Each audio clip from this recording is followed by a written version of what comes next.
Hello, and welcome back to this installment of the Animanga Society, where we will be diving deep into the depths and starting to explore Delicious in Dungeon. The group had a really good time with this watching together, and I really feel like this was one that we all really enjoyed. This was something a little bit out of the ordinary for what we have been watching, I would say, guys, right? Oh yeah. Yeah, this is completely different from what I normally watch. It's it's one of those shows that kind of throws you off because it shows you a lot of different styles of anime. I think where it shows you the slice of life, it shows you a lot of fighting kind of stuff. I really like the D&D aspect to this, which I brought up originally whenever I was talking to the group about it. That with a lot of the party members in our group, with the podcast itself, a lot of us do play D&D, and that was one thing that whenever I brought this show up to the group, I really felt that the group would enjoy that aspect of it. Delicious in Dungeon starts off with a really huge battle scene where there is fire and dragons and the main character Laios, who, if you were to know D&D very well, he would be a fighter class, and He's me through and through. 100%. He's taking Like, fighter and barbarian are my two classes I always play with shit, and I don't know why. it's just because it's comfortable, really. I mean, I play I've never mostly. once- It's the power. It's more the power over smarts. Like, I'm good with technology, but I'm not smart when it comes to reading shit. So I'm gonna always try and swing the sword as hard as I can, more than I'm like, I'm gonna learn magic. I mean, I do remember Kakua kidnapping a elvish NPC named Derek and made him his little pet thing. You will be my brother, and I will protect you. But remember, if you try to run away, I'll kill you. The whole show starts off with this big battle scene, everything going wrong, and Laios, our main character, is narrating the whole issue of they should have eaten before they had gone this far. They really are ill prepared, and one of the adventurers ends up getting put into the dragon's mouth as she tries to actually save Laios, and you find out that is actually his sister Fallon. She is a human mage. She casts a spell to save the rest of the party and teleports them all out. They all start waking up in a field one by one, and then as they kind of regain their surrounding, periphery, they realize that a couple of party members have disbanded. They've left them notes saying, we are relinquishing our position within the party, and they all head off on their own. And the party needs to make a really big decision because one of their main party members, who is also a blood relative of one of the main party members, is now missing and potentially has been eaten by a dragon because she is not there.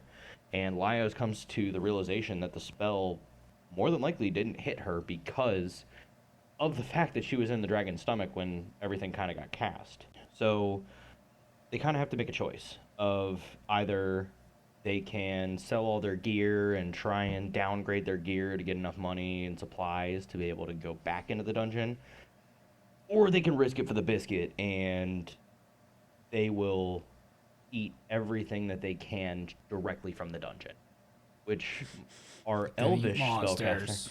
our elvish spellcaster Marcel is not happy about this. I Not at do all. I do absolutely love the character change that happens within Marcel as everything keeps going. You see, she does actually just genuinely become a stronger person, I believe. Well, she realizes she can't just survive on rations and anything else. She actually has to learn to like stuff. And I mean, this is, I always try to, and I know I talk to you guys about this all the time, but I always try to relate to different characters in shows. Oh yeah. I am very much like her because even though I am in my late 20s, I still hate vegetables like a 3-year-old. Shit, that's the only thing she likes. Yeah, I know. But But, still, the her pickiness. disliking, yeah, it's the pickiness of her Yeah. food or of her food choices that I can relate to with her. And so I get where she's coming from with it of not wanting to do that, but also realizing you need that stuff to survive. So I'm more like So- Laios in the fact that I will eat anything. I will at least try anything once. If it looks Oh, or smells same. good, I'm gonna try it minimum Here's once. the thing. Even to me, if it doesn't smell good, I'm willing to try it Right. at least one time. Right. Yeah, as long as it's something people actually eat. Not saying Like one thing in monsters, but- Japan I've always wanted to try is like how they have that whole octopus like on the plate and they pour something over it and it moves around. Oh I don't remember no! what that is. Ew. I would I'd just still one try time. it. I would still try it one time So I've tried. just to say I have. I've tried squid before, and I love squid. I didn't it. like it. So if you were to give me a squid that looks like it's alive, I feel like I'm just gonna want to stab it. I love squid, love octopus. So good. Octopi. But as the party goes back into the dungeon, I love the very first thing that happens once they get back in. That out of nowhere you just hear run. That was hilarious. And these people are running out of the dungeon. Somebody's like being carried on another one's back as they sprint away. And out of nowhere, you just hear this little bloop, bloop, bloop, bloop, bloop, bloop. And then it's a walking mushroom guy. who Little has- tiny walk of mushrooms. He has no arms, no face, just little mushroom legs. Just little mushroom legs. And Marcel just takes her staff and just bashes it over the head and it falls over. And I love Marcel's comment where she goes, I can't believe they keep letting noobs down here. Right. That comment was so good. What it feels like to play every RPG ever, though. When you're like Correct. level 1 and you discover that one dungeon you walk into and it's level 25 and it's like, I'm not supposed to "Oh, be here. crap. Yeah. But A new hand touches the beacon. but as Marcel is, getting like, man, they really shouldn't bring people back, Laios is sitting there picking up the mushroom like, we found our first dinner, and Marcel is not happy. She just throws a temper tantrum like a little child, just starts bashing the ground. And this is kind of where you find a really cool feature of like Laios' character that they bring it up more later, but you hear like a little like scuffly sound. And Laios says, "Did you hear that scuttling? That's a scorpion!" And he like takes off. Then they start cooking their first meal, which realistically, Chilchuck, who we have not talked about, Chilchuck is their in Delicious in Dungeon they call them half-foots instead of halflings. Close enough. It's probably like a copyright thing. I would guess. It's like most things I feel when it comes to RPG-esque things or like Dungeons and Dragons and stuff, that stuff you can't really like copyright, but maybe halfling is part of that. Maybe. Because I mean, like halfling's been used in lots of other games and shows and stuff like that, but maybe this one they wanted to do something different. But it could also be because I believe this was dubbed in Japanese originally. Yeah. So them having to So, convert and reword things and stuff, because it may be halfling in Japanese, but for the mouths and everything to match what they want the English actors to say, they may have to say half foot to get things to match up a little bit better. That would make sense. Maybe. So it's one of those, I'm not sure, but that's a educated guess from being in the audio world. Like, so I could see that. I could be wrong, but the only time I've ever seen halfling before is anything owned by Wizards of the Coast. Okay, so that would make sense if it was like trademarked or Like copyrighted or D something. I D and think D, Magic. I think you can be halflings in like World of Warcraft and stuff. I don't remember. I There's- think I I may be wrong on that, but gnomes. I'm There's saying I gnomes. think. I know there's gnomes. I don't I think thought you there's- could be halfling, but I don't think so. I mean, maybe. It's been a little while, but I'd say double check that for us, Jay Z, while we're still I talking. am. here. Keep talking. As the party goes to make their first meal of scorpion and mushroom, Laios actually has a book that he uses that basically tells him it's like a what would you refer to it as, like a Boy Scout survival guide? It's like a Boy Scout survival guide almost, but it's written by him, No, it's not. and it's not. No, it's I not thought he written wrote by him. that. Nope. Oh, Nope. As far he as did I not can write it. tell, there are no halflings in World of Warcraft. Literally the first thing that comes up after halflings, I search World of Warcraft halflings, and it just switches out of World of Warcraft, and the first thing says Forgotten Realms, so D&D. oh, Mm. all right, my bad. I was wrong. I mean, I could still be wrong about it only being Wizards of the Coast stuff, but that's the Mhm. only place I've ever seen it. Again, could be copyright reasons. So Halfling may be owned by Wizards of the Coast, so they have to do Half-Foot in this show or something. Potentially. As So it's honestly it's a good workaround. It's a good little loophole that doesn't get them in trouble. for sure. As the party is, making their first meal, Marcel's getting kind of worried because she's like, we're cooking a scorpion and you're just like cooking the whole thing like a lobster, essentially.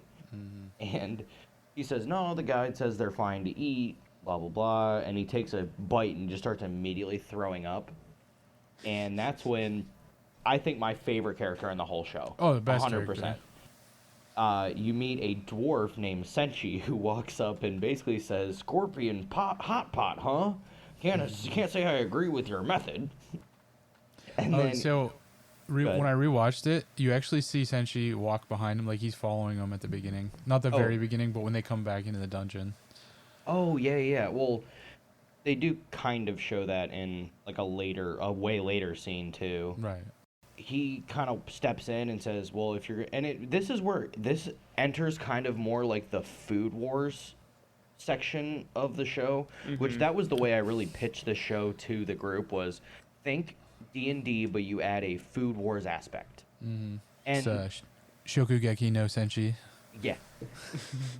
And Senshi ends up, telling them, "Oh yeah, if you have to cut all the legs off, you have to slice the body this way, you have to cut the tail off." And Laios goes, "But the guide said that the tail was okay to eat." He goes, you won't die from it, but it tastes like ass." And Dude, Senji's like the best character of this whole show. Oh, by yeah. far. Like, he says that in the very beginning, as like they're starting to like move through, because he has like all these different things ready, and he has this giant pot that he carries on his back, and they start their first big meal. And he says at one point during this that he had been cooking and eating the monsters of the dungeon for over 10 years.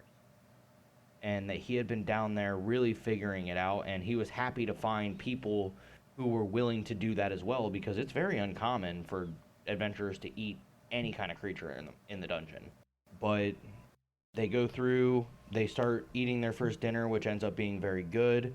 And as they are wrapping up, they have a really deep conversation about why they're there. And when Senshi finds out that they're after a red dragon and they're trying to save Fallon, who is, again, Laios' sister, he wants to join the party, but I think the best response is after they say yes, he starts walking off trying to figure out which recipe he's going to use to eat the dragon when they finally kill it. Like, wow. Like, what a way to think about, like, oh man, we could make some red dragon tartare. Senji reminds me a lot about people that I know in my life. Like my sister, she can look at a closet or a pantry or whatever you want to call it, there's like 12 things in there, and they could be the most random ingredients ever, and she could make a 5-course meal out of it somehow. Mm-hmm. Like, Absolutely. Senji reminds me so much of her because of that, and it's insane how he thinks through things with this show on the different animals and creatures. And Well, even like in this very beasts. beginning piece, Marcel gets attacked by a slime, and he explains why she gets attacked by the slime, because she was exhaling and being loud, and that's why the slime, attacked her, because he stabs the slime in a really specific place, and it goes down, and Laios goes, "Wow, I didn't even know that you could kill a slime with a blade." And he says, "Oh yeah, you just have to know how their organs are laid out." And he dries the slimes, and he also has other ways of curing them so that he can make noodles and make other things. So the guy has a ton of experience. But this episode the first episode really just kind of rounds out with that basically being the end of it. Kind of, because as they move through the rest of this piece of the dungeon, Marcel's complaining that she wants something to eat, but she wants vegetables. So they, on the field that they're on, they start going through what's there, and she's like, "There's no birds or rodents or anything." Laios says no, they're kind of docile. So really, all we're gonna have to do is just set traps and stuff and kind of just wait, which will take too long. So So they go find carnivorous plants. And Marcel's like, I don't want to eat them if they're going to eat people. And they're like, oh no, the body collectors. Because in this dungeon, we'll explain in a little bit, but there is something wild that happens with like your soul in this dungeon because of a curse that's been placed on the dungeon. So you can never actually like die exactly inside of this dungeon. You can, You but can. your soul is always like near your body, so they don't want to, like most people know, not to move your body too far from where you died. Correct. So that way what was it, the body collectors or something, I think they were called, can come and revive you for a fee, but there's a chance you could be left down there because you don't have enough money. Correct. But they finally start work. They finally kill like the plants that are actually they captured Marcel, so they find one body inside of it. So that was great. She's like, I don't want to eat the plant with the body in it. So Yeah, some of them dissolve humans, some of them lay parasites and stuff. So she didn't want to eat the one that dissolved people. Yep. Or digested, I should say.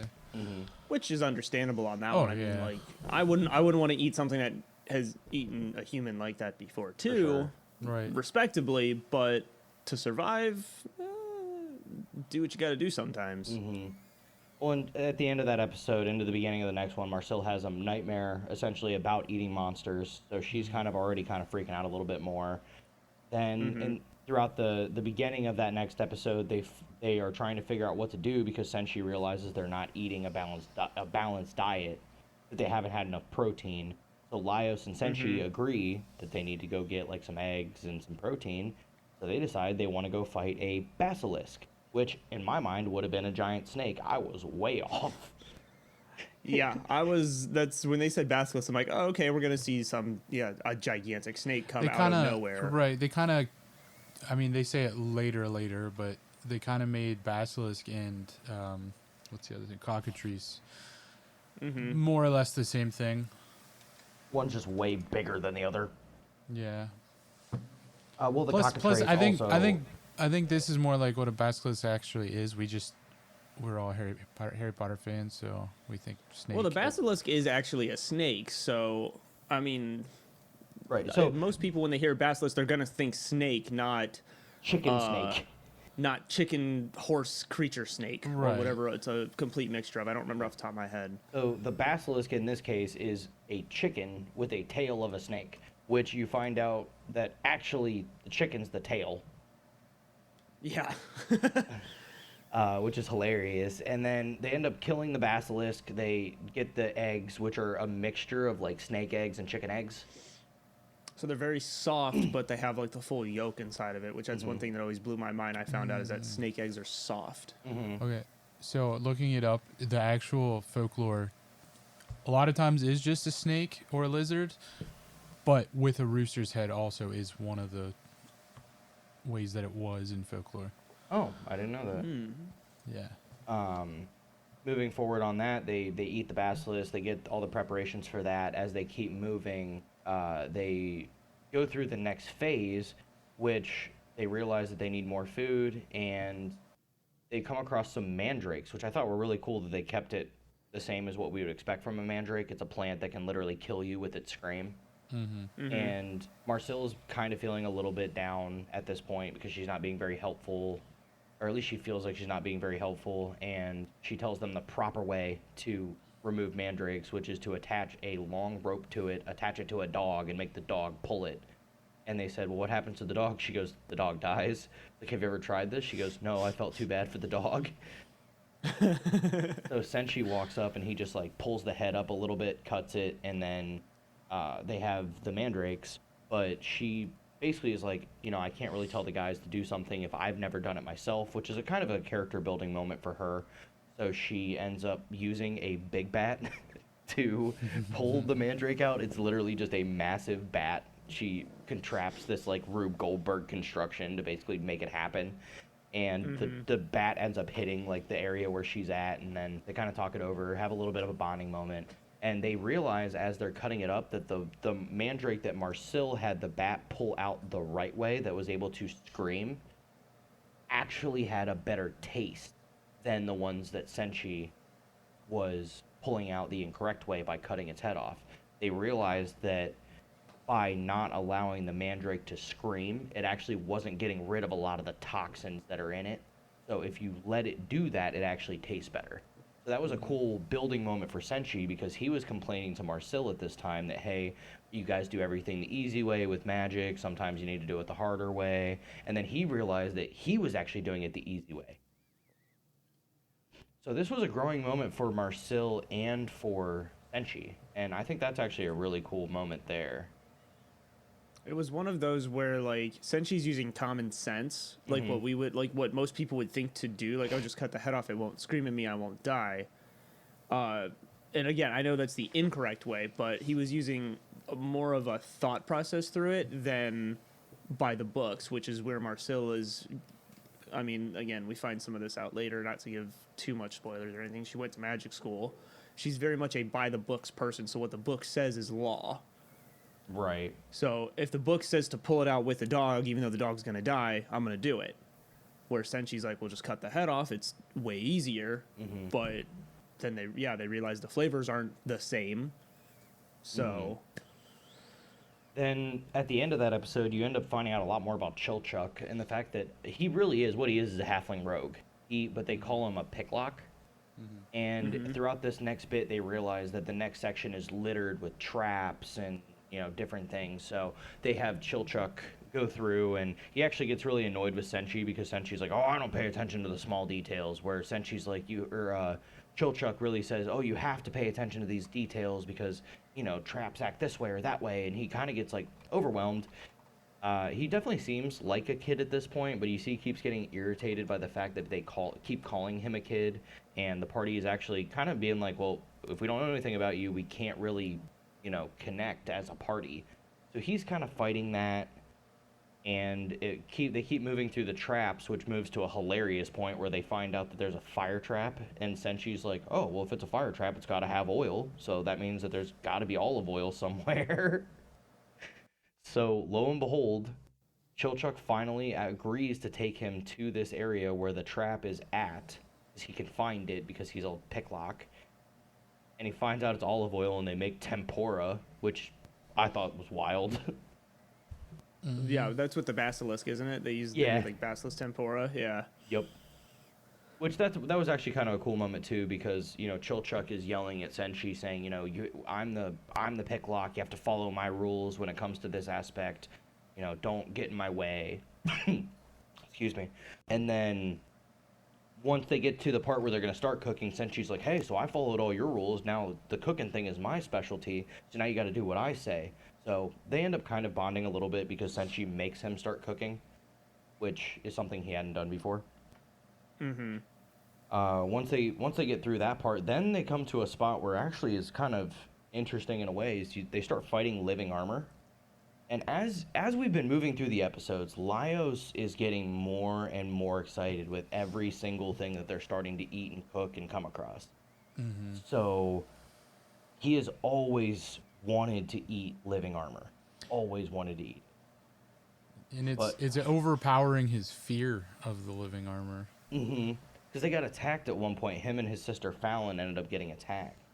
And you see a lot of the strategic brain of Laios in this time because they talk about how much he does trivia, and he asks all kinds of wild questions to the group because he knows so much about monsters. And he realizes there's an issue with these living armor that they come across in this episode, because as they start working their way towards the door, they all start getting attacked by the living armor, which Laios realizes is normally a problem because they normally only get aggressive when you get close to something they're trying to protect. And as they were getting close to the door behind it, they realize, maybe the spellcaster's back there. They manage to get through the door, but he finds out that there's one more living armor there, and he starts fighting it and trying to figure out what's going on. It turns out that living armor are basically just like a colony of mollusks that live inside of the armor, and they all just act like a big tentacle monster thing. And he figures out because he was like one of them, they knocked the helmet off, and he like picked it up and put it on and twisted it so it was aiming the right way. And he's like, why would they do that if they're just, like magical armor? Why would they need that to be on and facing the right way? So he's like, there's got to be something else to it. That's why he started paying attention, and he found the egg sac. Yeah, the egg sac was on the back of the big shield of the last one. And after he knocks the head off, he is sitting there holding the head, and he hears the living armor moving, and then it swings and hits a pillar. And then he's like, wait a minute. They said that they don't have eyes. They don't need to see. This proves that they actually need to see, because I have its head. And then he pries it apart and figures out that, it's the little mollusk. So he then, gets the rest of the party in. And then you meet the second best character of the show. Kensuke? His new sword, Kensuke. Which has a mollusk in it. Correct. Yeah, he steals the sword from one of the living armor because his sword actually gets broken in the fight with the big living armor sword. So he ends up taking that, and he finds out later that it is one of those mollusks. So he decides he's going to name it Kensuke and keep it because, again, he's wild about all the monsters. Secret. Right, he does keep it a secret. So we then dive deeper into the dungeon, and we come to a point where Senshi realizes that they are still not eating a balanced diet. So what they need to do is they need to get some vegetables. They already have the basilisk protein. He says, I'm going to lead you to an area where we can get some vegetables. And it's actually an area where there are some golems. This was one of my favorite episodes of this whole season, too. This episode was really creative and really funny. So what Senshi is doing is there are some, like, what would you call those? Dirt golems? Earth golems? Earth golems, yeah. I would call them, earth golems. So there are some earth golems there that he has removed the totems from and planted crops and then put the totem back that gives them their life. And his breakdown of it's amazing. Golems take care of themselves. They stay moist, so that the plants are going to grow. And originally, Marcilla actually got a little bit upset about this because she is a magic user, and she was like, well, isn't it like a parasitic type of relationship? And Senshi says, no, the plants actually help the golems stay intact because the root system helps them stay strong. And he also breaks down another thing of these golems are super important to the floor. Because right now, the floor that they're on, the golems are helping to stop the bigger monsters from moving up a floor. And eventually what would happen is if that cycle kept happening, is that the town would become completely overrun by monsters. So these golems are a super huge part of this ecosystem, and on top of it, Senshi has said that he's been doing this for a few years now to, maintain everything. He said there used to be hundreds of them, and now there's just the 3. Yeah, and he had like said their names. It was really sad. Yeah. Yeah, because he's the only one who knows how to take them out, as far as I know, because they have a little... Well, people know how to take them out. He knows specifically where it is. Oh, yeah, because he's the one that replants them every time. Yep. the core, the magic core. I still absolutely love after they're done, like, replanting the golems, eating their food, starting to move on. She says, oh, yeah, you could Marcel goes, oh, yeah, you could probably sell these. He goes, well, I used to have a chest that I used to leave out with fruit, with vegetables, and it was an honor system, but people kept stealing the money. And then Chilchuck and Marcel are like, so that's why there was always money in that chest. It's such a great moment where you find out they've been robbing him the whole time. They didn't know. I mean, why would you? It's just a chest in a dungeon. Right? Oh, yeah. So they end up taking a lot of the extra vegetables that they have, and they move on into a marketplace. And they get kind of scolded at for bringing the vegetables to trade, because in their mind, the merchants are like, this isn't gold, this isn't valuable, so get the hell out.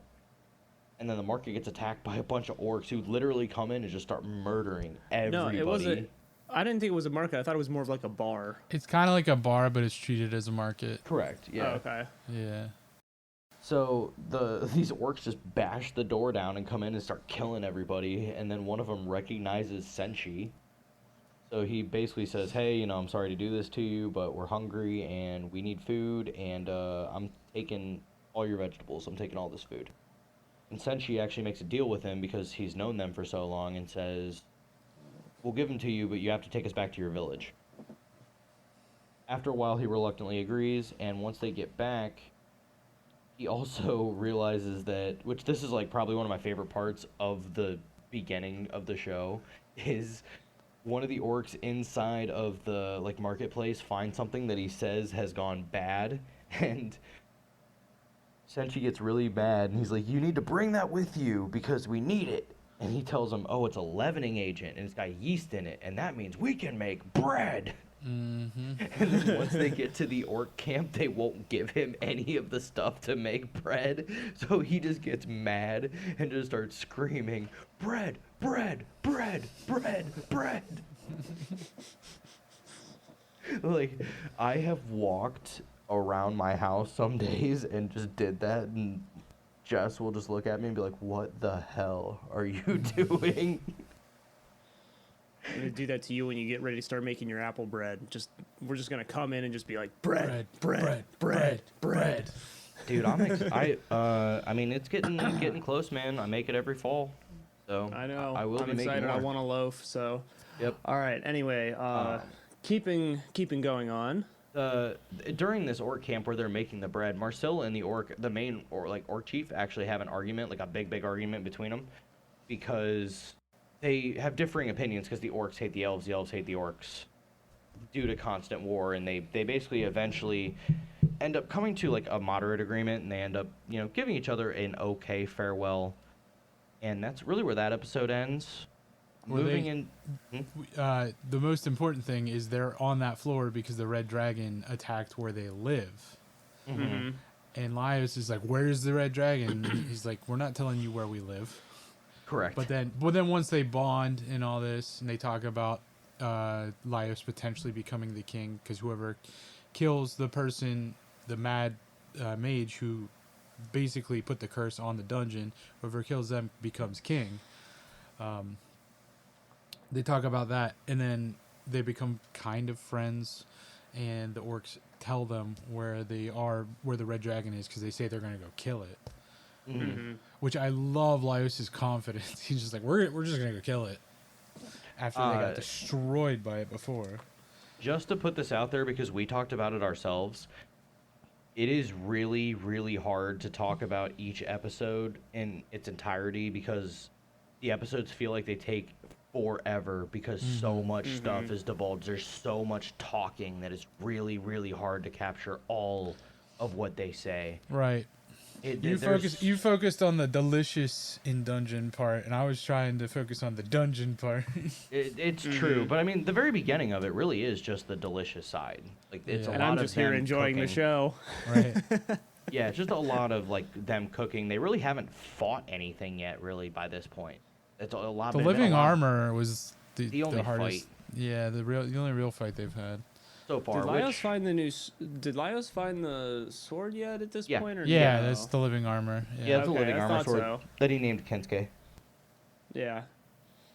But the next episode starts out actually with a different party, which I thought was kind of confusing at first, but it turns Yeah. out that plays a huge, big part moving forward, because our party of Laios, Marcel, Chilchuk, and Senshi come across at this party that they show in the very beginning of the episode, all knocked out with gold spread around them. We come to find out that some of that gold is actually gold insects that mimic gold. They look exactly like gold. The party at the beginning of this episode at this point, not Laios' party, but the other party, they kind of suck. They do. They really Like, that's the don't. best They're part just, is you they're see just them- kind of idiots. Yeah, but you see them show up, and literally, like, not 2 minutes later, Laios and Marcel are like, "Oh, I guess we'll have to set these guys up for the body snatchers or body collectors." Yep. Yeah, she casts a spell so they don't turn into zombies. Yeah, because she actually ends up wrapping her hair around their hands and casting a spell on it that protects them from ghosts specifically. Right. Mhm. But this part also shows a wonderful part of what motivates Senshi, because he's sitting there and he goes, edible, not edible, edible, not edible. And then they end up making this like tart with it, And Shilchuk goes, "Hey, what do we do with all of this that you said we couldn't eat?" He goes, "You can just throw it away if you want."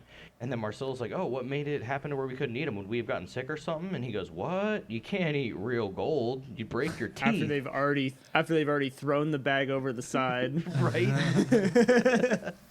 Dude, I died when that part of the episode happened. It was so funny. Which also you kind of find out here that Chilchuk's had this fake jewelry stuff before, like he's eaten it before because it's something they eat on the surface because it's like candy.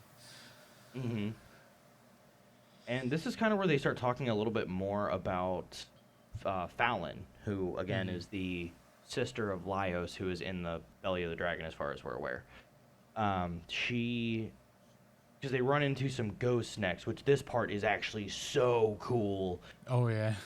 That part was creepy, bro. Oh, it was so awesome because they're coming into a part where there's all these ghosts everywhere, and the ghosts essentially like start to freeze your body and possess you. They don't have anything to really do anything about the ghosts because Marcel says she's gonna blow them up, but it's not gonna work. Right. They say that Fallon was way better with magic to protect against ghosts, so she was kind of worried about it. And Senshi goes, "Oh, I'm just gonna make some holy water." Like, what? Yeah. He just throws random ingredients, and he has a reason for them, but it's like, what? I'm gonna throw some medical herbs in there, and then I'm gonna throw some of the coin insects in there for this reason, and then this is probably the closest thing we can get to this, so I'm gonna pour that in here.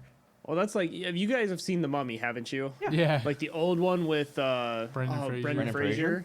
Yeah. And this is the first one I'm talking here. Yeah. And his old buddy, I forget what his name. Benny, I think it is. Yeah. Yeah. And they're not really buddies. No, they're not buddies, but they know each other from the army. But the point in that, when he sees the mummy coming at him, he starts praying in all the different religions. That's all I could think of at that part too. And I'm like, oh my god, he's Benny. But this is such a cool thing because he actually he came up with such a creative way to attack the ghosts with holy water. Because in Marcel's mind, all he's gonna do is douse them in holy water. What he does is he puts the holy water into a jar and wraps a rope around it and uses it like a freaking mace, basically, or like a morning star. A morning star, a flail, anything like that. Yeah. And he's hitting the ghosts because things. Rope dart. Because he realizes that the ghosts will go through the jar, so they'll hit the holy water. So he was like, "Oh, it's a more effective way of hitting them with it. So why would you just throw it everywhere? Because then you used it all." Yeah, they're all like, "Oh my god, it's working!" Yep. And that's also a moment where Laios realizes that he's not stepping up as the leader of the group. And he realizes that he needs to do anything possible that he can to save Fallon. So he comes up and asks Senshi, "Let me take a swing at it." And then he does it too. And by the end of it, when all the ghosts are gone, the jar is frosted.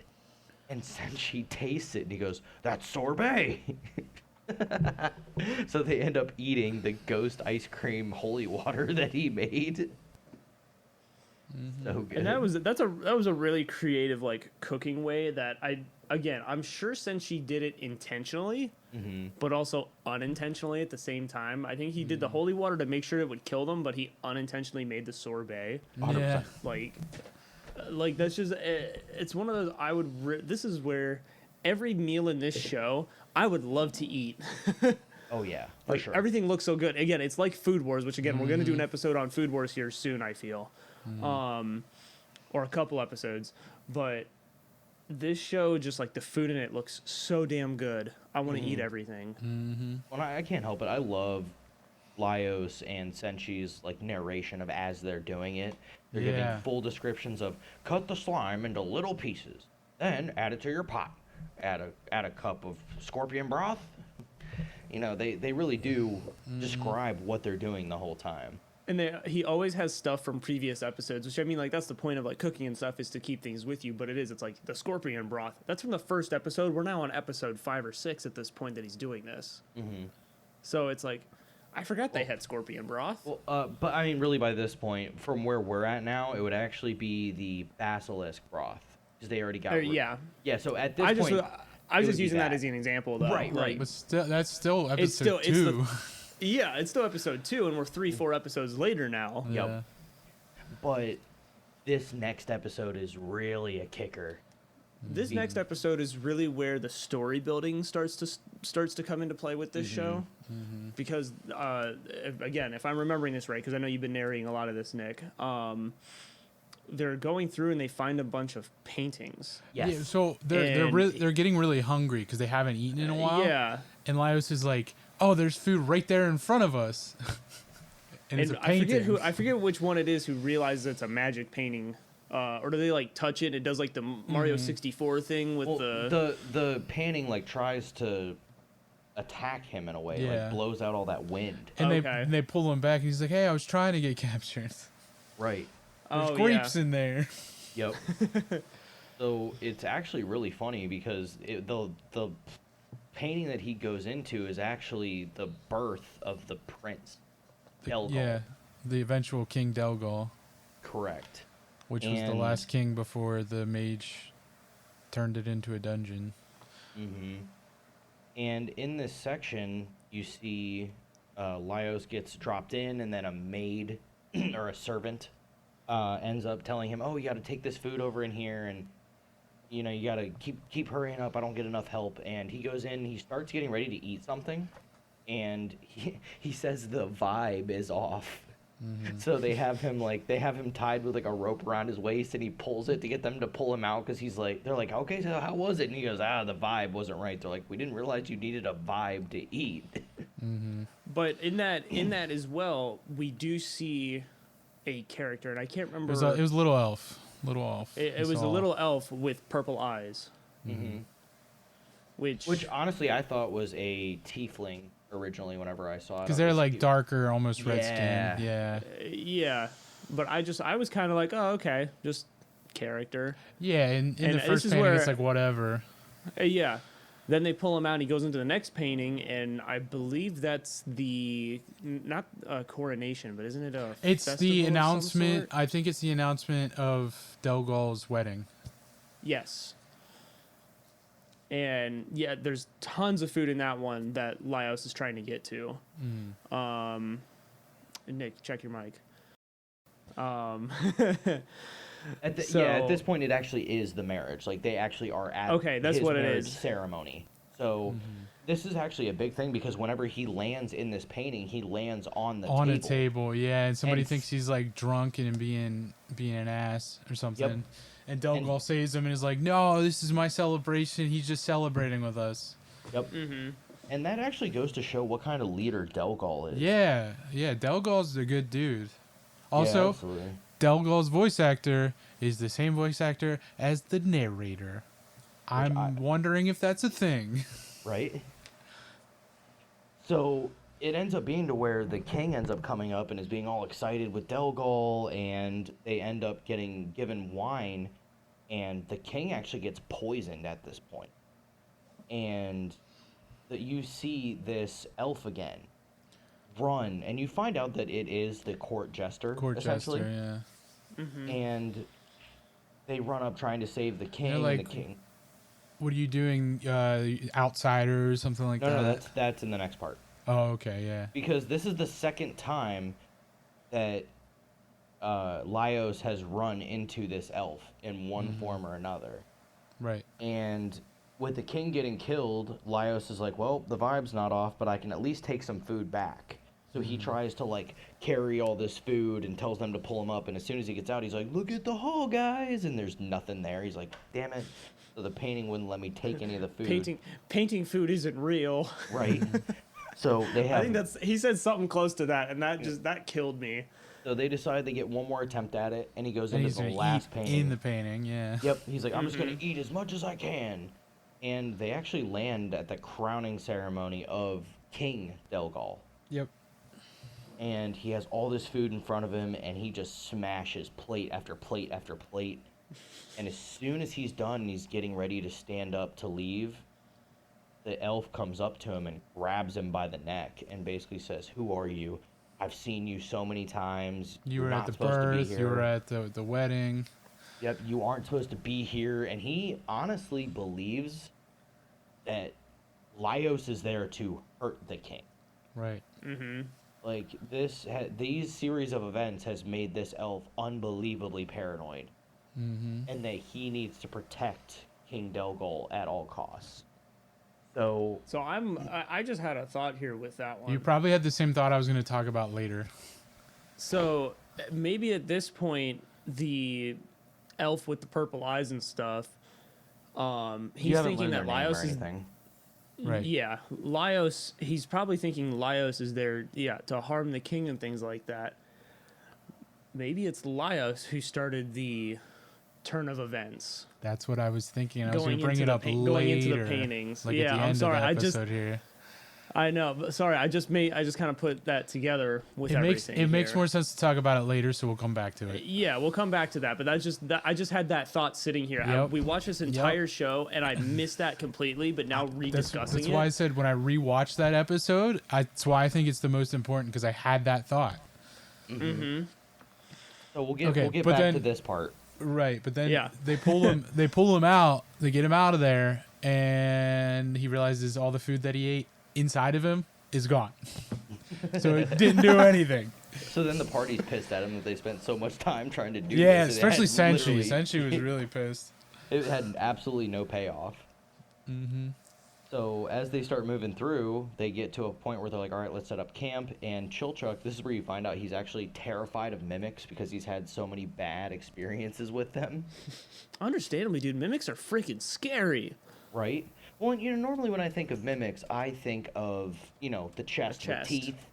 And what their depiction of a mimic is it's like a giant lobster monster inside of a chest. He shows flashbacks of him running into other mimics, and they're different. They all look Yeah. different. They're all Yeah, something. like one is a chest, one is a door. There's I can't remember what the other one was. There's like one that was a bag or something. But this episode, the ending of this episode with him with the mimic, was actually I thought it was really funny personally. Well, and especially the irony of the end a little bit, but they end up setting up camp, and Chilchuk, as they're getting ready to set up camp, is like, I know that that's a mimic. I know it is, because it's perfectly positioned for it to be a mimic, and I'm not going to tell the group that it's over there because I don't want to go fight it. And he ends up taking watch for the night, and he's like, I need to go get some water. So he wakes up Marcel and says, hey, I'm going to go get water. She offers to go with him, and he says, no, I got it. It's just in the next room. No big deal. But he realizes he's getting hungry. And due to that, he ends up seeing a bug or the coin insect. And he's like, maybe if I get a couple of them, I could eat something. And it runs right into the room with the mimic. And he's like, damn it. So then he goes in there trying to figure it out, and he ends up getting trapped in the room because he forgot that his water sack that he was carrying actually made him heavier. And he stepped on the trap that locked him in there. Yeah. Yep. So he ends up getting locked in there. He ends up getting attacked by the mimic by just an ironic moment, and he ends up killing the mimic as he gets out and figuring out the puzzle on how to get out, which is actually really cool because it has to do with the stick insect I keep saying stick insects, the coin insects. Like the lettering that's on the coin insects. Well, is on the actually, actual coin, yeah. Yeah. Is actually the language that is on the wall to show you how to get out, which he's like, I can't read it, but Marcel would be able to. Unfortunately, she's not here. And he ends up putting two and two together. I feel that's going to be a puzzle you're going to end up stealing and using against us in a game, Nick. I mean, I already did the, you guys were part of the campaign where I made the cup that had the secret language, like the. I don't. Yeah, you guys I had to don't use the remember candles. anymore. You had to use the Yeah, candles. that's right. Yeah. Yeah.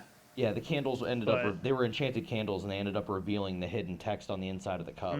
That was. But was kind of I feel the fun. mimic room would be something you would 100% use on us. Oh, 100%. Just because it's actually a really good trap. So Mm-hmm. I would respect it if you did pull that out, because I'd be trying to think back to this episode. I'm like, crap, what did he do? As my like big dumb barbarian with a 3 intelligence is like, Can I roll to see if Swing. my character would understand this? yeah. Out of nowhere, your Negative character, 5 to an intelligence roll. your character just walks up. He's like, "Hit me in the head real hard. It might give me a brainwave." I mean, it might worked give in me a Critical think Role at wave. one point, so Right. But they end up eating. I do love the end of that too, where they cook the lobster mimic, and Plios is like, "Oh, you can't get the meat out," and Senchu's like, "Hey, Chilchuck, let me see one of your picking tools. And they use it to get the meat out. They use it as like a crab pick. Yep. If you've ever eaten lobster or crab before or anything, when they give you the claws and everything like that, you usually get a hammer, a crusher, and a pick. And the pick makes it so easy to get most of the meat out. I love crab. It's some of my favorite food.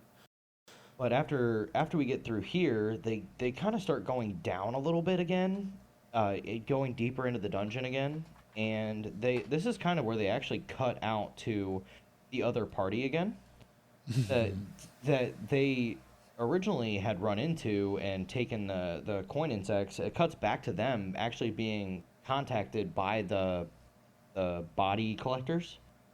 Mm-hmm. And they realize, like, hey, you know, all of our stuff is gone, like all of our gold that we just captured, but also all of our food's gone. So the body collectors end up actually telling them a lie to go get them to go further into the dungeon, because they figure, well, that one figures, because he's corrupt as shit, is like, oh yeah, if we send him deeper into the dungeon, they obviously didn't even make it this far, so we'll be able to get more money out of them if we get them to go farther. Hopefully the other party just kills them. And then we can come back and save them again and get paid. Mm-hmm. So they decide, you know, after looking at it, they realize that there's only a couple of people, because this party actually runs with a kobold as well. And the kobold is able to identify by the smell of what the people are, and the leader of this party actually kind of puts two and two together because he knows a lot of the other parties. And he realizes, he's like, you know, I think I know what party this is, but we won't know until we find out. So they decide they're going to go deeper into the dungeon. And at this point with our... Is this the one where he kind of tells about Laios and Fallon, and he more or less says that they're like corrupt or something? They basically just say that they're weird, and they don't necessarily know what their intentions are, because... Oh, they think they might be corrupt because they're like giving money to poor people or something. And Correct. Yeah, they think they're doing something because not everybody's just nice. Mm-hmm. Well, in this But episode... they are genuinely just nice people. Yeah. This next episode is kind of... I don't know, this one's a little slower than the rest, because everything kind of happens in the same room. Like, they really don't even make it out of this next room in this episode. That's because they got to walk across water and somebody can't do it. You find out a lot with, like, right before they leave the room that they were in, that Marcel's like, I have to wash my hair, I have to do a couple things, because it is actually very integral to magic to be clean and, you know, well kept. Because if you don't, then spells don't work as well. Mm-hmm. So at this point, Senshi actually gets upset and, like, starts rolling around like, no, we're not going to take the easy way. Because everyone else wants to use their water walking spell. And they say, you know, if we... And they actually do end up casting it on him anyway by, like, grabbing him and being like, just do it. And they push him into the water, and he just starts sinking because the spell doesn't work because his beard's too dirty because it's got all the blood and dirt and stuff in it. Mm-hmm. Wasn't this the one, too, with the horse? Yes. The Kelpie. Wasn't this the water horse? Yeah, he has, like, this... Yeah, a Kelpie. But this water horse that he's taken care of quite a bit, and it's like, it seems to be all friendly and everything, so he jumps on its back. Which Laios actually got mad about, because Laios, like, yeah. told Senshi flat out at this point that all monsters are bad. It doesn't matter what they are all bad, and you can't trust them. And actually, Senshi gets upset by this and goes, you know, I've known Anne longer than you guys, and Anne has never attacked me. I've been out here fishing with her, and she's never done anything, and he trusts her completely. Which was a mistake in the end. Absolutely. Because he jumps on Anne's back, and as he's riding her across the water, she starts taking his ass down the water to drown him. And eat his ass. Like, and eat his ass. You just see like its mouth get real big and like these like giant serrated teeth. And Senshi's actually super confused. He's like, Anne, come on, Anne. Like, you know me. Like, why are you doing this? And Laios actually ends up going down and, like, attacking it.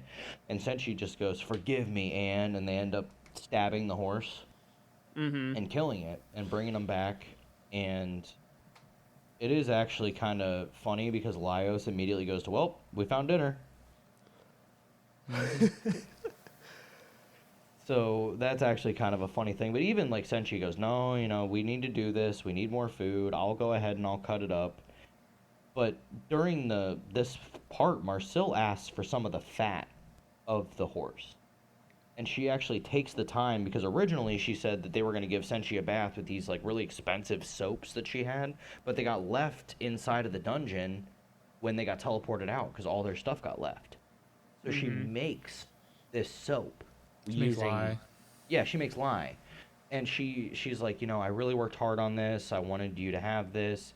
And Senshi originally was very opposed to the bath, but he actually ends up saying, why don't we use it right now? Because I want to use your hard work and effort because you took the time to do this. And this is actually a big bonding moment between Marcel and Senshi because Senshi really doesn't like magic. And Marcel really, kind of gets put off by some of the things that Senshi does. So this is a huge bonding moment between those two. Oh, yeah. Then whenever you move on from that, they start continuing the water walking because after they give him a bath, which his beard becomes absolutely luscious. Gorgeous. They start. It's like your beard when it grows out really well and you brush it really good. Right. You don't become the caveman anymore. You Yep.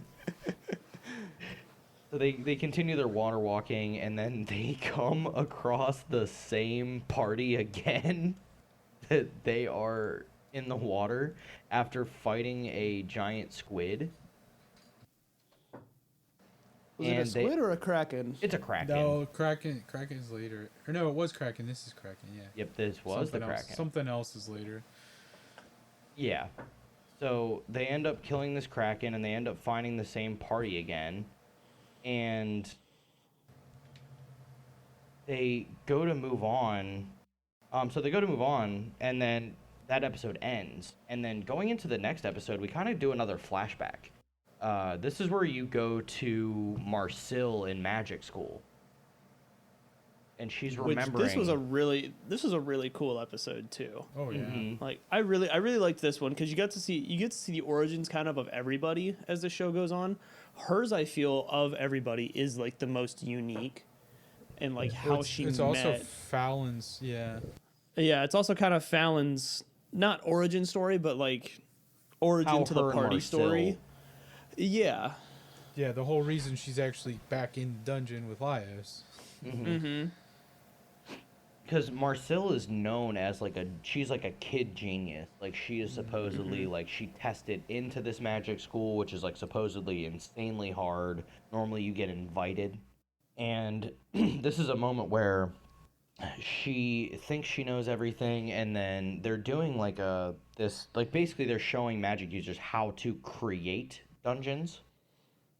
And they talk about you want to put your mana into it with the same type of intensity and energy that the ghosts do, because the ghosts actually help supply mana to the dungeon.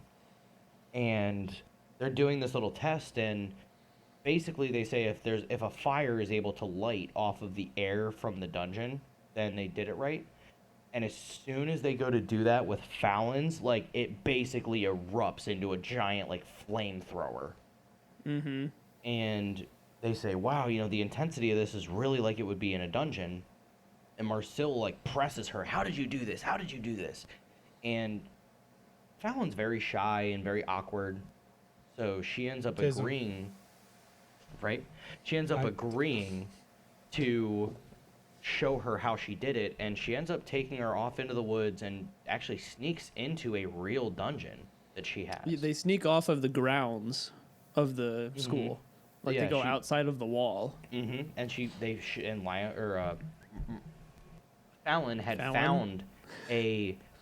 found a dungeon entrance. So she crawls in there, and it's just a little pool with some water and stuff, and there's just ghosts everywhere. And this is kind of a moment where you find out how much Fallon appreciates and really wants to protect the dungeon as well, because Marcel actually ends up getting almost attacked by a creature in there, and Fallon jumps on her and says, don't attack it, please.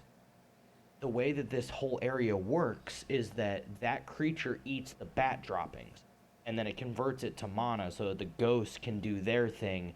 And if it wasn't for this creature being here, the dungeon would inevitably die. Mm-hmm. So this is kind of one of those moments where they show like how deep magic is within this universe. They really go to show you things that are going on with the dungeon that allow it to keep its ecosystem, stay alive. So that's actually a really, really cool part of that flashback. Mm-hmm. There's really not much else that happens in this episode other than that. From what I Well, remember. the very end. Yeah. She dumps Marcel dumps hot water into the what is it, Water. lake, basically pond. Oh whatever, yeah. And then gets attacked by an Undine, Which which is I a don't. water which- spirit. Yeah, I was gonna say I don't know any other way to describe it other than a water spirit. That's what it is. Mm-hmm. So Which how they ended up taking it out was quite interesting. I'm trying to remember exactly how they That's did it. the next episode. Yep. Another party comes, and one of their former members, a dwarf, is there. Yeah, and she identifies Senshi's cooking pot as what is it, adamantite? Yep. It's like adamantine or something like that. Yeah. So they use that to defend against the Undine, because it puts holes through you. Yeah, if I remember right, they used the pot and they use, I think, the lid. somebody The lid. It was the the lid. pot and the lid, and they close it in. Yeah, and they tricked it into like closing it in and cooking it. And with some Laios extreme tries heat. first, but he's not strong enough. So Well, their former party this- member Dwarf takes This over. is actually a key thing too, because with the new party that they run into, one of the members says, "I don't know what you did to upset the Undine so much, because they normally don't do anything unless you make it mad." Right. So Also, it straight murks the other dwarf, and we find out that the leader of that party is a monk or something that could revive people. Literally, Yeah. the party's also a dick. yep. Well, yeah, but But he that's like, changes a little bit by the end of that episode. But This is kind of a moment though, because the party needs Marcel to be healed because she got hurt very severely when they were fighting the Undine. So that's the group. Like the deal that they make is, hey, we'll help get rid of the Undine if you heal our party, and they agree to that because So they want to, they were on a mission to go read some inscriptions somewhere. Yep, some And glyphs and stuff. they would have to go back and wait for a while for the Undine to calm down if they didn't get rid of it.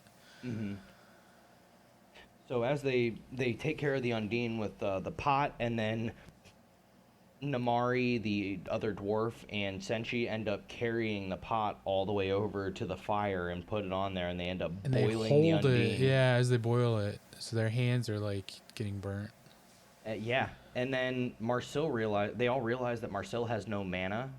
So when she realizes that the Undine is purely mana, so she drinks the Undine, and it gives her a ton of her mana back. Which still is kind of funny in the beginning of that, because Laios is like, if you drink the Undine, isn't it just going to like poke holes in you? So they all end up agreeing to kind of travel together because they're all headed the same way, and they come to a point where there is an obstacle. Basically, the best way I could put it is like Devil's Snare from Harry Potter, essentially, almost. Yeah, it's a spiral down staircase that's just covered in Like these vines.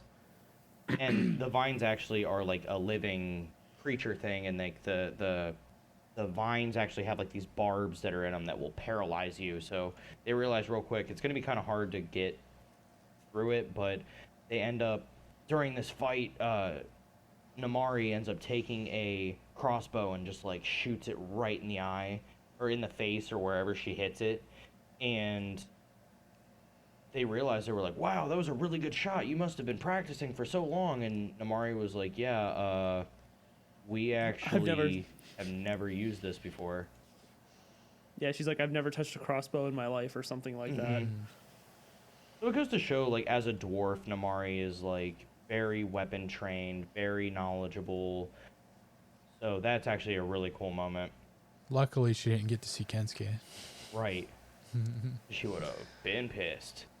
So this is also a point, too, where the other party realizes that once they get their glyphs, that they actually don't need to be there anymore. So they offer for Namari to rejoin their party if she wants, but this is actually a big moment from Chilchuck.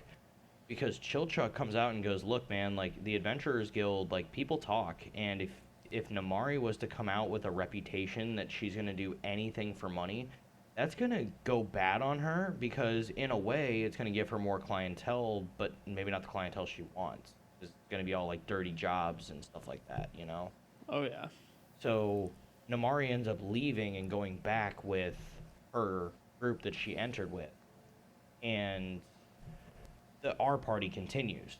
And we come to a point where there is a bunch of plants that are infectious and they're issues, and these giant frogs start taking all of their weapons and dropping them down the staircase, and they're all getting trapped, and they're trying to figure out what to do. And this is a really cool point for Chilchuck as well, where he realizes that there are traps laden all throughout the wall, but all of these plants are growing in and stopping the mechanisms from working. Mm-hmm. So when Senshi is fighting this frog, he realizes also that the frogs aren't being impacted by these plants. Like, they're not being they're not being, paralyzed, or, nothing's damaging them. So he ends up, like, cutting some of the skin off a frog, wraps it around his hands, and then goes and removes one of the plants from the trap, and it ends up shooting out and killing the frog. So while Senshi then decides, I'm going to cook the frogs, Chilchuck and Laios end up making Laios, yeah. frog suits for them to wear so that they can go down the stairs and not In a get way, hurt. they became furries, but without the fur part. Correct. It's they look their outfits at that point with the frog suits. They crack me up because they're basically frog onesies. And they look like pajamas because they have like a hood and everything with it, and with the frog eyes. I'm like, oh my god, it's so goofy, but it's such a good episode. So it's so funny. So they then descend into the castle town where the dragon is, and they find a place to just rest and cook, because they need to come up with a plan, which they come up with a crazy plan.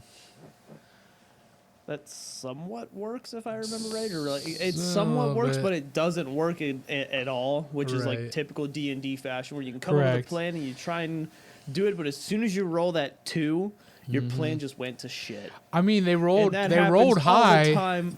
They They rolled rolled high. high. It happened, but it didn't quite work. But They're- that's how my rolls always go, and Right, you right. both know this from playing D&D. Is we have this big old plan, and I roll a 2, and the whole thing goes out the window because Right. I can't roll for shit. All right. Right. Well, it looks like we're just gonna start fucking swinging, I guess.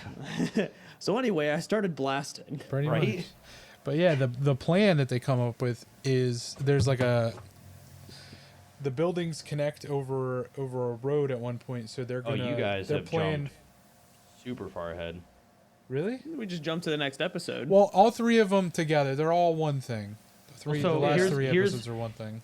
Here's the thing: is during this part, you see that party that left goes to the Island Lord. Oh yeah, that is important. Yeah. So, the Island Lord literally This has. is why we're letting you take the helm I on was this one. I Nick. was I like the dragon, so I was gonna talk about. Yeah, I know, but this is actually a really solid It key is. point. Well, we It can keep is. talking dragon, then we can go back to the Island Lord. Well, no, let's go Yeah. Island Lord first, because the Okay. dragon leads into something that we're gonna Yeah. talk about more stuff. So, Oh yeah. So this party actually got contracted by the Island Lord to continue to go into the dungeon and start to find out secrets. Because what you find out more or less throughout these episodes is that in the dungeon, there has been a curse that's been put on the dungeon that your spirit cannot leave your body. It is chained to your body. So even just a small bit of healing on a wound will cause your soul to go back inside your body. So you really can't die in the dungeon. That's also why they tell you if somebody dies, don't take them out of the dungeon, because as soon as you do, their soul is released. Well, the Island Lord has been working with this other guy, and they're trying to find how that works, because the elves of the West are very dominant and they have a lot of power. And this actually freaks out a lot of people because normally if the dungeons get overrun, the elves of the West end up showing up because they end up basically just destroying the dungeons. They just go in and kill everything. In the town too, pretty much is what Correct. it sounds like. Yeah, from the description that we get, it basically sounds like they just kill everybody. So it is a little bit worrisome from time to time.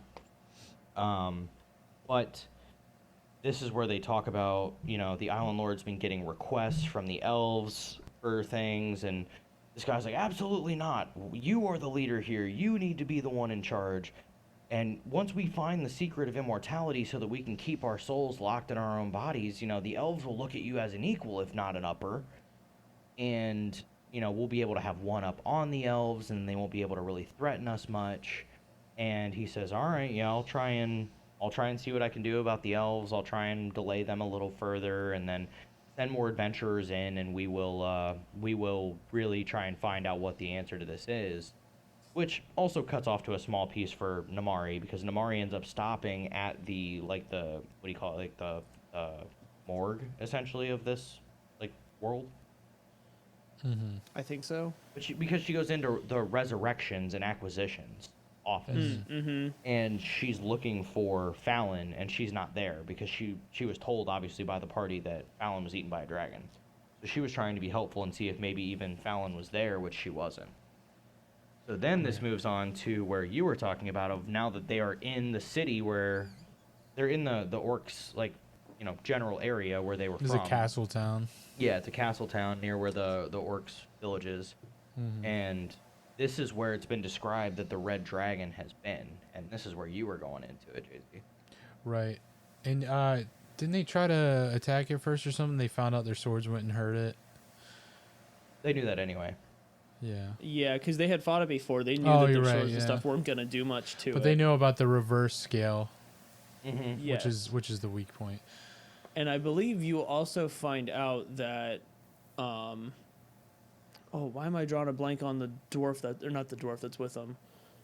The guy that does all the cooking. Why am I drawing a blank? Senshi. Senshi, thank you. I think, and this may be later on, so I may be getting ahead of myself. They find out another one of his tools that he Yeah, his carries. knife. His cooking knife. Can cut through anything. Because it's It's also that adamantine. Pretty much. Yeah, the Yeah. adamantine. And that really helps them out in this fight Mm-hmm. multiple times. A little bit, yeah. Little bit, but Yeah. it still helps them. So, But- do but you want to yeah. break down that plan that they had? So yeah, JZ? they come up with the plan.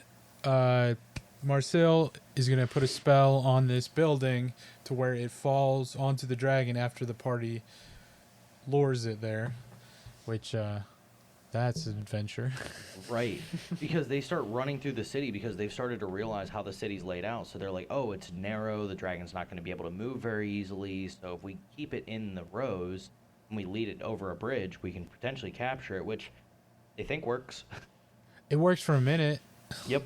And then the dragon busts out and starts attacking them again. And they realize that they're kind of trapped just underneath of the dragon. Mm-hmm. So yeah, I think it was Marcel, distracted it so that they can get out. Yeah, she shot something at it so that they would be able to end up getting the dragon distracted. But this is kind of a bit of a different moment for them, because they also do go to show you a little bit more of a flashback with Fallon during this scene whenever they're knocked out, showing that Fallon really, left Laios at one point because she wanted to practice magic. And this is kind of another moment where Laios is kind of getting more motivated to save Fallon.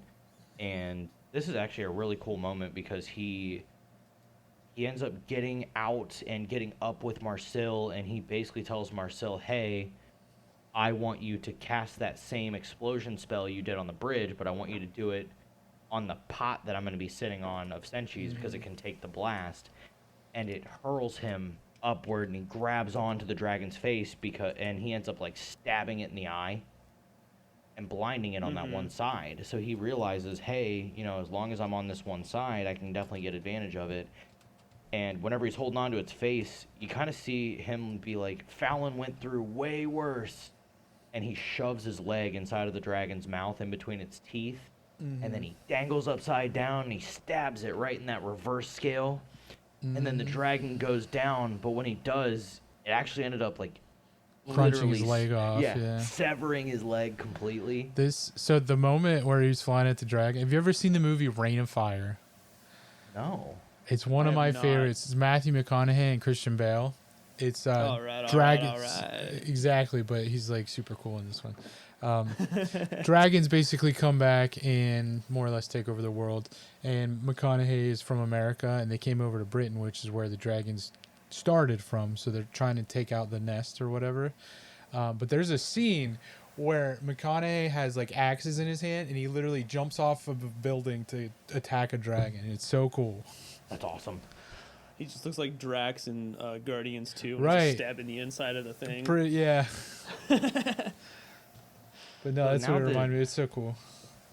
Well, so now that they've ended up killing the dragon, they realize that they need to try to get Fallon out. Which this part kind of confuses me a little bit because they end up finally getting into the dragon because they had to break through the hide, they had to break through the scale, they had to break through everything. This is where the knife was important. Correct. Plus, didn't they say that like the body in the her getting swallowed by the dragon, she's only going to be not survive, but like her body's only going to be there for like a few days or something? It's Well, like 15 days. No, later. they essentially did say that dragons are very big and they don't move around a lot, so their digestion's really slow. Right, which is why they originally were like, we may have a chance at this, but it's also been getting more and more concerning because they keep getting more and more word that the dragon is running around recklessly Right. destroying things. And that's something Yeah. that they've been afraid of is like, well, is its digestion sped up because it's being so active lately, which is very unlikely or very, very uncommon for dragons. But it also took them how many days and sleeps and everything else to get down to that point to even get to them. So it's one of those again. That's the D&D aspect of it. Of if you do it within 2 days' time, you might have a chance. If you do it in 10 days' time, it's probably over. So they end up going through and they finally get to its stomach and they pull the stomach out and they start looking through it and they don't find anything. And it really throws the party like into a depression of Well- like, what are we gonna do? What are we gonna do? And They then, do find stuff. It's just not what you think. right. And then Laios comes to a realization of like, wait a minute, like dragons will like regurgitate, like basically like how owls and stuff do, like they regurgitate like a pellet essentially because they eat everything whole. Everything that can't be digested gets regurgitated. Yeah. So Laios coming to this realization is like, well, maybe she's in there because she's smart enough to know that like maybe she hid there. So they get that out and they're trying and then this is where you come to the point where Laios kind of freezes and he ends up holding up a skull, a human skull, and he just, you know, starts to almost just break, you know? Because, you know, they've gone through all these hardships and turmoils and all these things have been happening and, you know, now Fallon has been fully digested, really.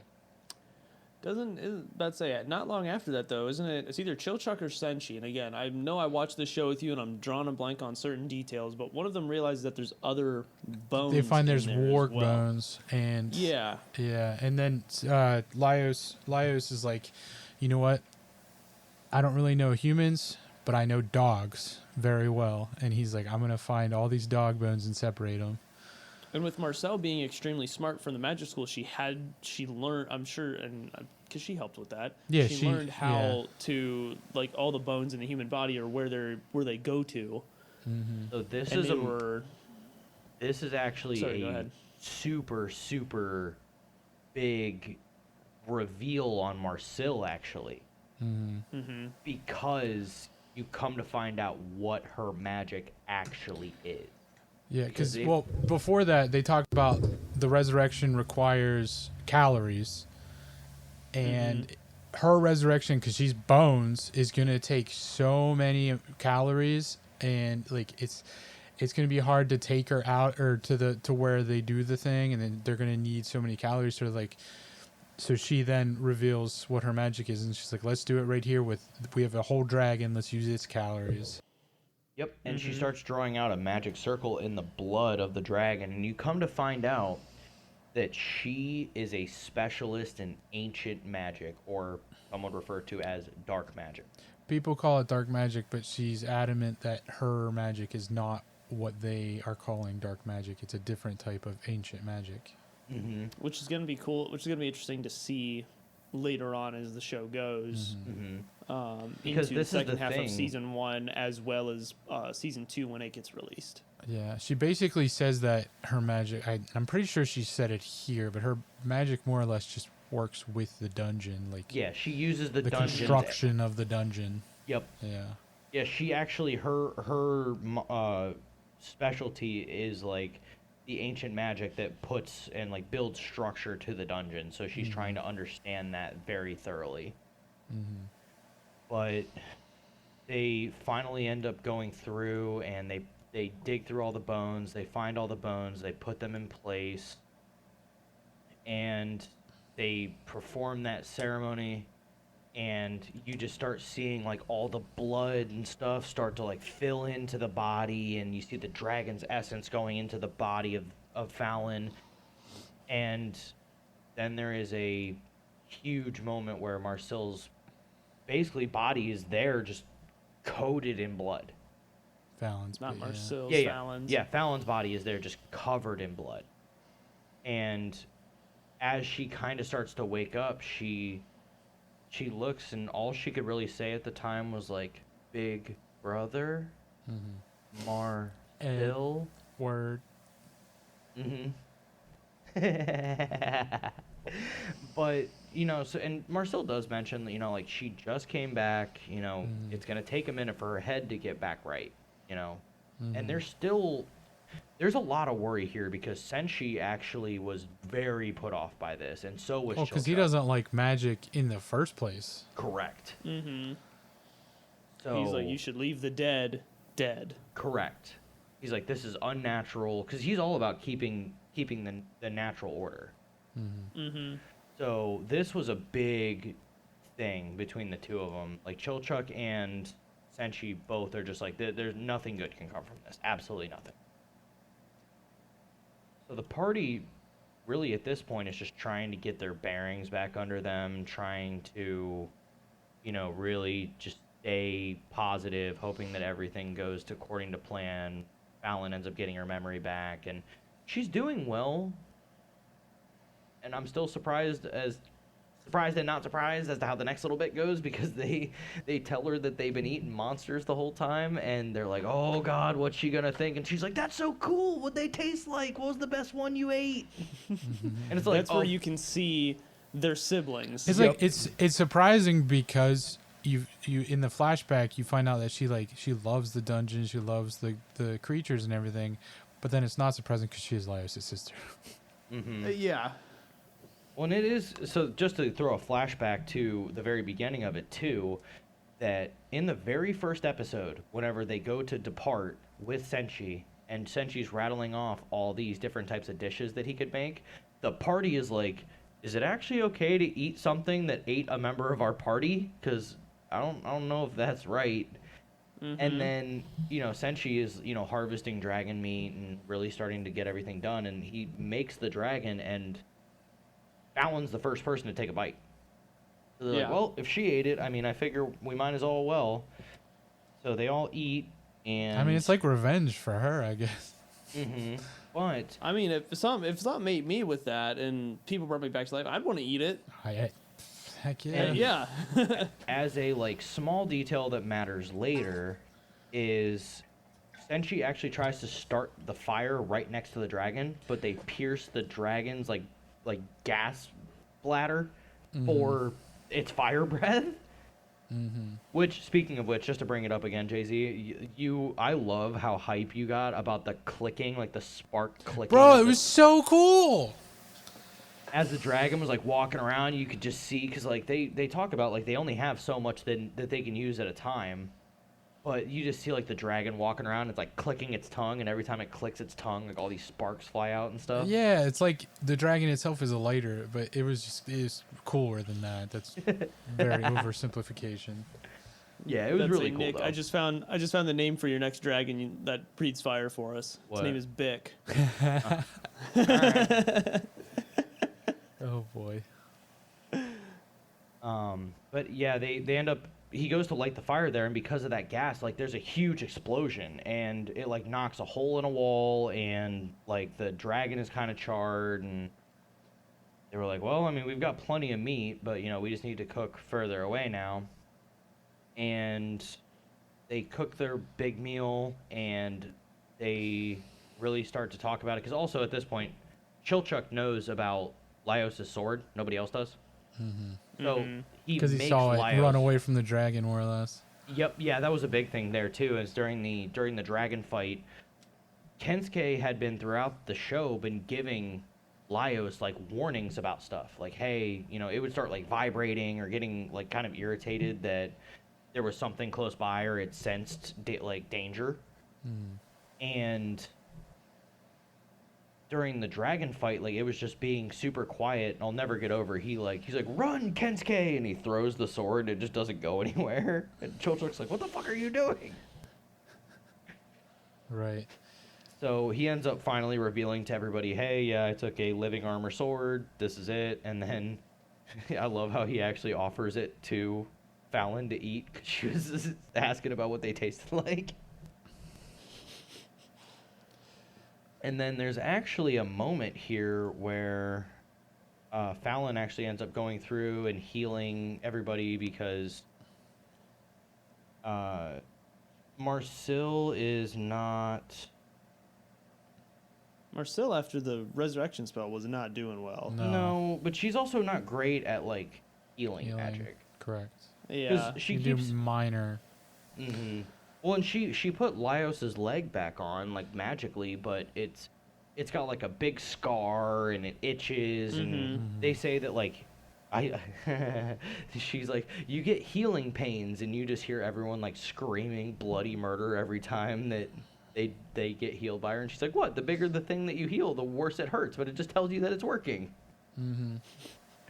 So this is actually kind of a cool moment, too, because, like, you know, Fallon ends up like giving everybody proper heals, and it goes to show how much higher of a magic user that Fallon is than Marcel.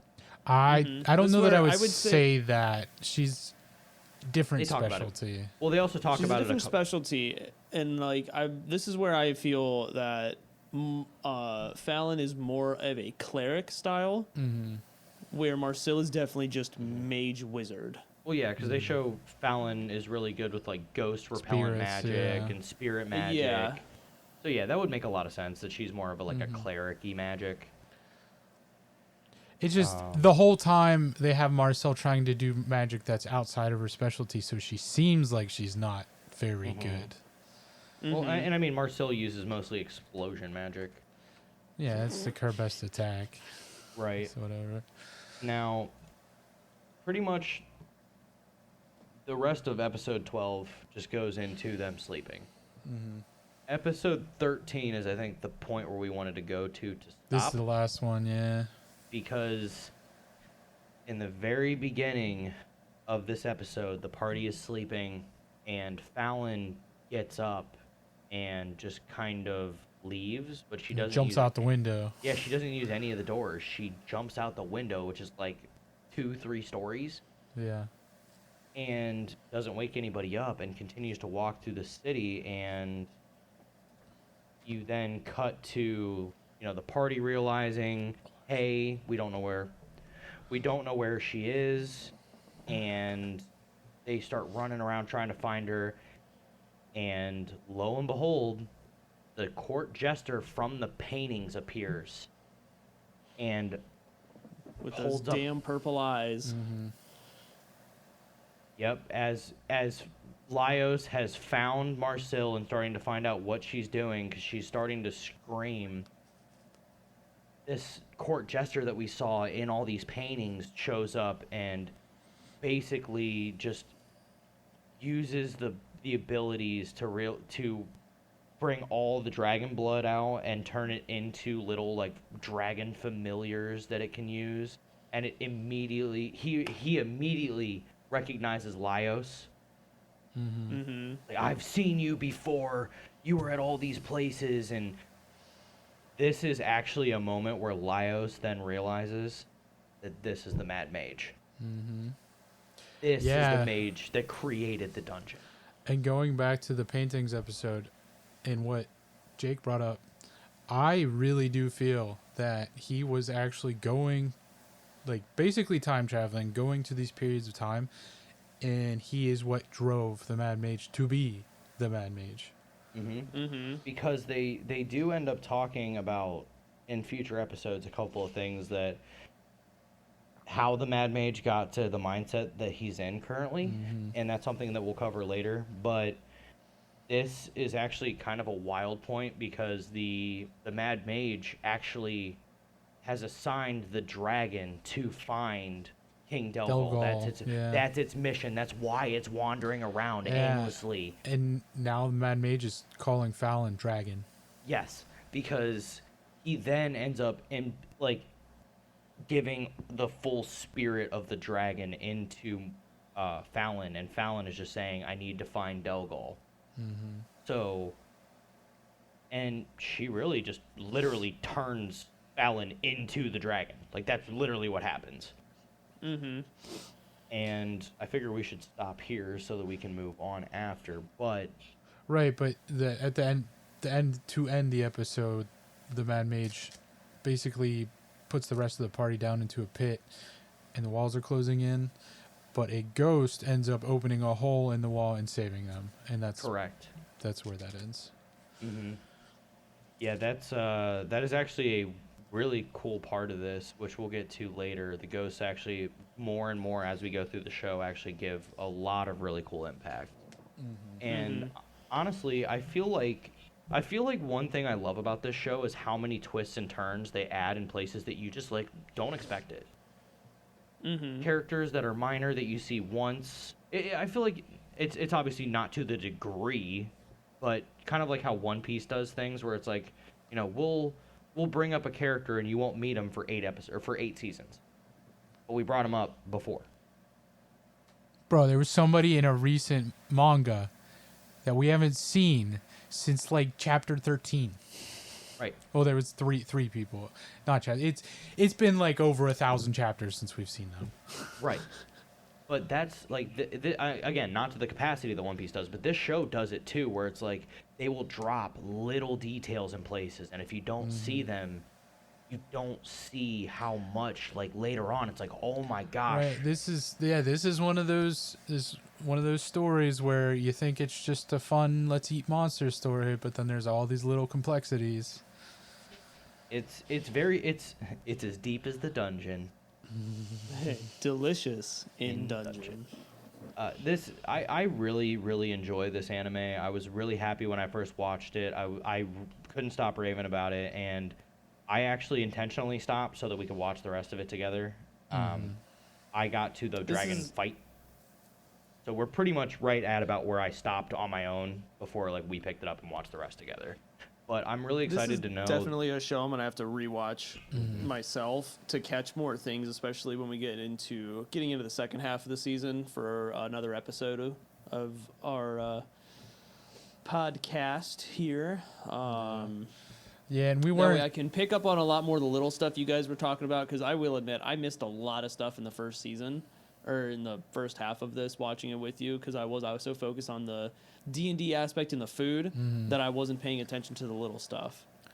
Yeah, we were talking about how we were gonna bring up our top favorite foods or something, but this episode ran a little long, and honestly, I want it all. Right. I'm the same I way, want it man. all. Like Jake said earlier, dude, it's again not as good, but I mean, like, looking at the way that Food Wars does like their presentations and everything, like they are doing like gourmet style plating, but it's just monsters. Yeah. Mm-hmm. hey, I don't care if the bowl of soup is ugly or good looking. As long as it tastes good, I don't care. So, But no, I'm definitely a fan. I would definitely urge people to give this one a go. It's absolutely great. It Yeah. it has everything. And we said a lot of it, but there's a lot of stuff you have to see it. Like that dragon fight, you have to watch it to actually understand it.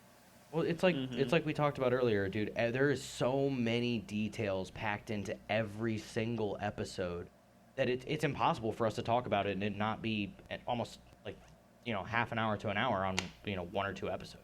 Like we could literally break down all those tiny little things, but it's just one. I feel like it would ruin the fun of it for anybody who wants to watch it themselves. But Right. there are some details that aren't quite as important, but they're really funny. There are some moments that are really heartwarming. You have to watch it to get all the humor and all the like endearing moments. There's a lot to pick up, and it's absolutely worth the watch. But I think that pretty much wraps up this one. Thank you guys again for joining us. We really appreciate it. I hope you all give this one a try. It's a wonderful watch, and it's very deep and complex, and I'm a fan. I'm a total fan. Absolutely. Yup. Thank you for joining us on this episode of the Animanga Society. We will be back to you with another episode. We will announce soon what our next episode will be. And I hope you stay delicious in dungeon. Latest. bye.